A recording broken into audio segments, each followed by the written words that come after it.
ಡಿ.ಕೆ. ಶಿವಕುಮಾರ್ ಅವರು ನಮ್ಮ deputy chief minister, ನಾನು ನಮ್ಮ ಪಾರ್ಟಿಯವರು, ನಾವು ಕೊಲಿಗೂ ಮೀಟ್ ಮಾಡ್ತಾ ಇರ್ತೀವಿ. ಅಲ್ಲ ಸರ್, ಈಗ ಅಲ್ಲ AIS ಇದ್ದರು ನಿಮ್ಗೆ ಏನ್ ಪ್ರತಿನಿಧಿ ಕಳಿಸಿದ್ರೆ ನೋಡಿ, ಅದೆಲ್ಲ ಸುಳ್ಳು.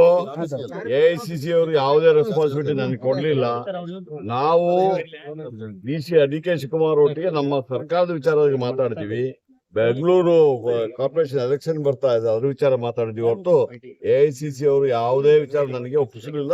ನಾನು ಅದ್ರ ವಿಚಾರ ನನಗೆ ನಿಮ್ಮ ಮನೆಗೆ ಬಂದಿದ್ರು ಅವರು, ಅದು ಏನು ಹೌದ್ರಿ. ನಾವು ಅವ್ರು 40 ವರ್ಷದಿಂದ ಪರಿಚಯ ಇದೆ. ನಮ್ಮ ಪಾರ್ಟಿಯವರು ನಮ್ಮ ಮನೆಗೆ ಬರ್ತೀವಿ, ನಾವು ಅವ್ರ ಮನೆಗೆ ಹೋಗ್ತೀವಿ. ಅದ್ರಲ್ಲಿ ಏನು ವಿಚಾರ ಏನಿದೆ? ಏನಿಲ್ಲ, CM ಪ್ರತಿನಿಧಿಲ್ಲ, AICC ಪ್ರತಿನಿಧಿಲ್ಲ.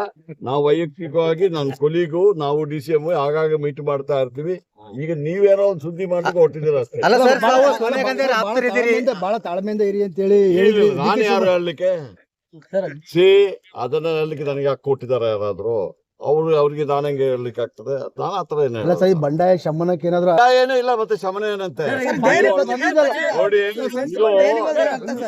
ನೀವು ಏನ್ ಮಾಡ್ತೀವಿ, BJP ಅವ್ರದ್ದು ಮಾತು ಕೇಳ್ಕೊಂಡು ನೀವು ಸರ್ 6 ಜನ ಡಿ.ಕೆ. ಶಿವಕುಮಾರ್ ಬಣದ ಶಾಸಕರು ಉದಯ ಕಣ್ಣೂರು ನೇತೃತ್ವದಲ್ಲಿ ಶಾಸಕರು ನೋಡ್ರಿ, ಎಲ್ಲ ಕಾಂಗ್ರೆಸ್ ಶಾಸಕರು ಏನಿಲ್ಲ, ಅವರೆಲ್ಲ ನಾವೆಲ್ಲ ಕಾಂಗ್ರೆಸ್ ಅವರೇ. ಕಾಂಗ್ರೆಸ್ ಅವರು ಒಂದು ಕುಟುಂಬ. ಖರ್ಗೆ ಅವರು ನಮ್ಮ AICC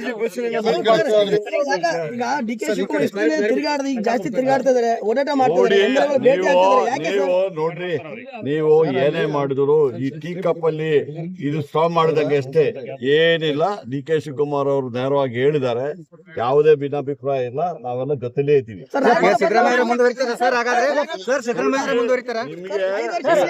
ನೋಡಿ, ನೀವು ಬುದ್ಧಿವಂತರು. ನೀವು ನನ್ನ ಬಾಯಿಂದ ಏನೋ ಎಳಿಸ್ಲಿಕ್ಕೆ ಪ್ರಯತ್ನ ಮಾಡ್ತೀರ, ನನ್ನ ಕೈಯಿಂದ ಎಳಿಸಿಕೋದು